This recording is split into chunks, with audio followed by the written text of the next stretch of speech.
Дали веќе живееме во виртуална реалност? Новата технологија е виртуално олицетворение и го предизвикува и подкопува нашето разбирање за тоа кој сме и што сме. Дали живееме во симулација? Шансите се околу 50-50. Проценка дали живееме или не во туѓ компјутер може да се сведи на напредно истражување за вештачка интелигенција или мерење на границите на космологијата. Аргументот за симулација и идејата дека можеме да бидеме виртуални суштества кои живеат во компјутерска симулација е премногу чувствителна. А ако е така, симулацијата најверојатно ќе создаде перцепција за реалност на барање на местото да ја симулира целата реалност цело време. Слично како видеоигра оптимизирана да ги направи само деловите од сцената видливи за играчот. Можеби затоа не можеме да патуваме побрзо од брзината на светлината, затоа што ако можеме, ќе можеме да стигнеме до друга галаксија. Пред да можат да го програмираат под наводници, рече еден астрофизичар, воодушевувајќи се од таа помисла. Значи програмерот ја ставил таа граница. Таквите разговори може да изгледаат непромислени, но откако Ник Бостром од Универзитетот Оксфорд напиша главен труд за аргументот за симулација во 2003 година, филозофите, физичарите, технолозите па и комичарите се борат со идејата дека нашата реалност е симулирана. Некои се обидува да идентификуваат начини на кои можеме да препознаеме дали сме симулирани суштества. Другите се обидуваат да ја пресметаат шансата да бидеме виртуални ентитети. Сега новата анализа покажува дека шансите да живееме во основна реалност, што значи постоење, што не е симулирано, се прилично изедначени или народски кажано 50-50. Но студијата исто така покажува дека ако луѓето некогаш развијат способност да симулираат свесни суштества, шансите во голема мера ќе се наведат во корист на нас, бидејќи сме виртуални жители во тој компјутер. Во 2003 година Бостром замислил технолошки вешта цивилизација која поседува огромна компјутерска моќ и има потреба од мал дел од таа моќ за да симулира нови реалности со свесни суштества во нив. Со оглед на ова сценарио, неговиот аргумент за симулација покажа дека барем еден предлог во следната трилема мора да биде вистинит. Прво, луѓето речиси секогаш исчезнуваат пред да стигнат до фазата на симулација. Второ, дури и луѓето да стигнат до таа фаза, тие веројатно нема да бидат заинтересирани да симулираат сопствено минато на предците. И трето, веројатноста дека живееме во симулација е многу голема. Пред Бостром филмот Матрикс веќе го направи својот дел за да го популаризира поимот за симуларни реалности. И идејата има длабоки корени во западните и источните филозофски традиции. Илон Маск дополнително го разгоре концептот дека нашата реалност е симулација. Шансите дека сме во основна реалност е 1 во милиарди, рече тој на конференцијата во 2016 година. Маск е во право ако предпостави дека предлозите 1 и 2 од трилемата се лажни, вели астрономот Дейвид Кипинг од Универзитетот Колумбија. Како можеш да го предпоставиш тоа?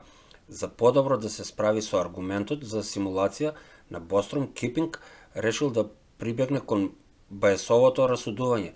Овој тип на анализа ја користи теоремата на Бајс, именувана по Томас Бајс, англиски статистичар и министер од 18 век. Бајсовата анализа овозможува да се пресметаат шансите нешто да се случи, наречена постериорна веројатност.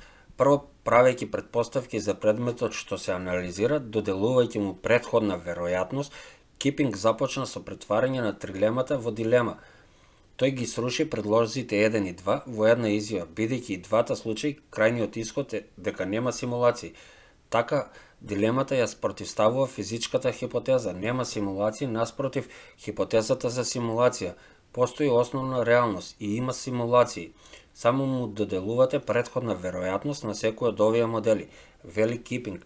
Ние само го претпоставуваме принципот на рамнодушност, што е стандардна претпоставка кога немате никакви податоци или наклонетост во некој случај.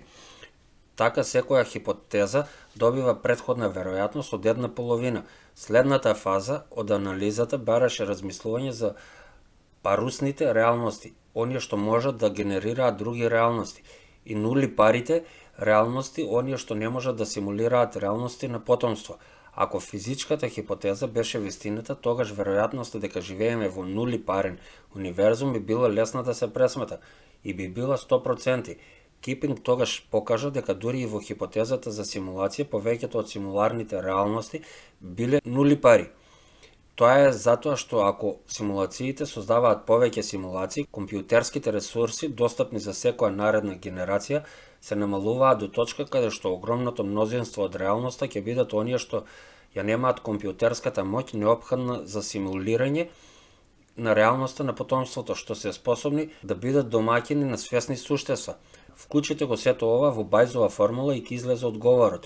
Задната веројатност дека живееме во базната реалност се речиси иста како и задната веројатност дека сме симулација, со шансите да се наведуваат во корис во основната реалност за само еден смигден.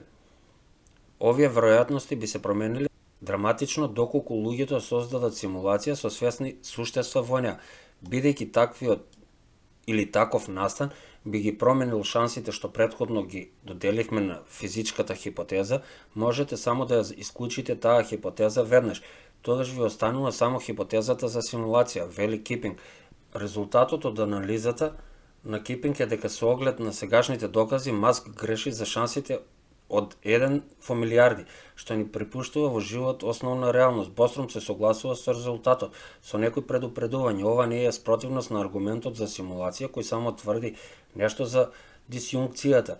Вели тој, идејата дека еден од трите предлози на трилемата е вистинит. Но Бостром се расправа со изборот на Кипинг да додели еднакви претходни веројатности на физичката симулација хипотеза на почетокот на анализата, повикување на принципот на рамнодушност, овде е прилично несигурно, вели тој. Можеме подеднакво да се повикаме на моите првични 3 алтернативи, кои потоа ќе им дадат по 1/3 шанса или некој можел да го одсече просторот за можност на некој друг начин да добие каков било резултат каков што сака. Ваквите препирки се валидни затоа што нема докази за поддршка на едно тврдење во однос на другите. Таа ситуација би се променила доколку најдеме докази за симулација. Значи, дали можеме да откриеме дефект во матриксот? Експерт за пресметковна математика на Калифорнијскиот институт за технологија размислува за ова прашање. Ако симулацијата има бесконечна компјутерска моќ, нема шанси да видите дека живеете во виртуална реалност, бидејќи таа може да се пресмета и да пресмета се што сакате до степенот на реализам што го сакате, вели тој. Ако оваа работа може да се открие, треба да започнеме од принципот дека има ограничени пресметководни ресурси. Помислете повторно на видеоигрите, од кои многу се потпираат на паметно програмирање за да се минимизираат пресметките, потребни за изградба на виртуален свет. За Охади, најперспективниот начин да се бараат потенцијални парадокси создадени од такви компјутерски кратенки е преку експерименти со квантна физика. Квантните системи можат постојано во суперпозиција на состојба и суперпозицијата е опишана со математичка абстракција, наречена Бранова функција. Во стандардна квантна механика, чинот наблюдување предизвикува оваа Бранова функција случајно да колабира до една од многуте можни состојби. Физичарите се поделени околу тоа и дали процесот на колапс е нешто реално или само одврзува промена во нашето знаење на системот. Ако е само чиста симулација, нема колапс, вели Охади.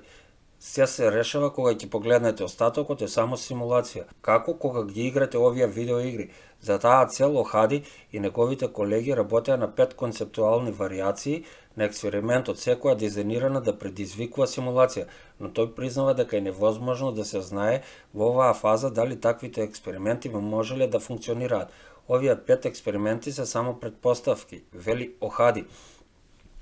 Зохре Давуди, физичар од Универзитетот во Мериленд Колендж Парк, исто така има идејата дека симулацијата се конечни компјутерски ресурси може да се открие. Незината работа се фокусира на силните интеракции или силната нуклеарна сила, една од 4 основни сили на природата, равенката кој ги опишува силните интеракции кои го држат заеднакво кварковите за да формираат протони и неутрони се толку сложени што не можат да се решат аналитички. За да се разберат силните интеракции, физичарите се принудени да прават нумерички симулации, а за разлика од сите наводни суперцивилизации кои поседуваат неограничена пресметковна моќ, тие мораат да се потпрат на кратенките за да ги направат симулациите пресметковно осварливи, обично со сметање на времето, просторот за дискретно наместо континуирано. Нормално почнувате да прашувате ако симулирате атомско јадро денес, можеби за 10 години би можеле да направиме поголемо јадро. Можеби за 20 или 30 години би можеле да направиме молекула, вели да води. За 50 години, кој знае, можеби ќе можеме да направиме нешто со големина на неколку инчи материја. Можеби за 100 години или така ќе можеме да го направиме човечкиот мозок. Сепак да води смета дека класичните компјутери наскоро ќе удрат во зид. Во следните 10 до 20 години, ние всушност ќе ги видиме границите на нашите класични симулации на физички системи, вели таа. Така таа го насочува својот нишан кон квантната пресметка, која се потпира на суперпозиции и други квантни ефекти, за да ги направи одредени и пресметковните проблеми, што би биле невозможни преку класични пристапи. Ако квантното пресметување навистина се материализира, во смисла дека таа е голема, сигурна компјутерска опција за нас, тогаш ќе влеземе во сосема поинаква ера на симулација, вели да води.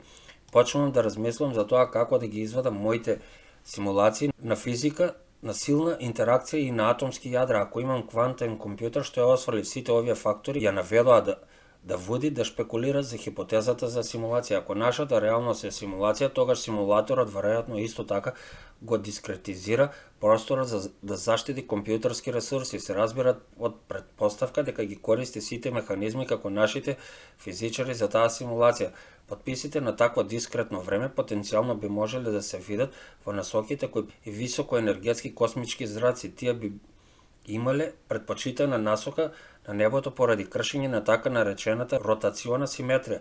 Телескопите се уште не забележале никакво отстапување од таа ротациона непромисливост, вели да води, и дури да се види таков ефект, тоа не би представувало недвосмислен доказ дека живееме во симулација. Самата основа на реалност би можела да има слични својства. Кипинг и покрај собствената студија се грижи дека понатамошната работа за симулација е на тенок мраз. Веројатно не може да се тестира дали живееме во симулација или не, вели тој. Ако не може да се фалсификува, тогаш како можеме да тврдиме дека е навистина наука? За него постои поочигледен одговор. Окамовиот Бридж кој вели дека во отсуство на други докази, наједноставно објаснување е поверојатното да биде реалност. Или точно, хипотезата за симулација е елаборирана претпоставувајќи реалноста и вгнездени врз реалностите, како и симулирани ентитети кои никогаш не може да кажа дека се во симулација, бидејќи на прво место е премногу комплициран. Елабориран модел од Бриджот на Окам навистина треба да се омаловажи. Во споредба со едноставно природно објаснување, вели Кипинг, можеби сепак живееме во основна реалност или матрикс, како што изјави Маск и чудната квантна физика.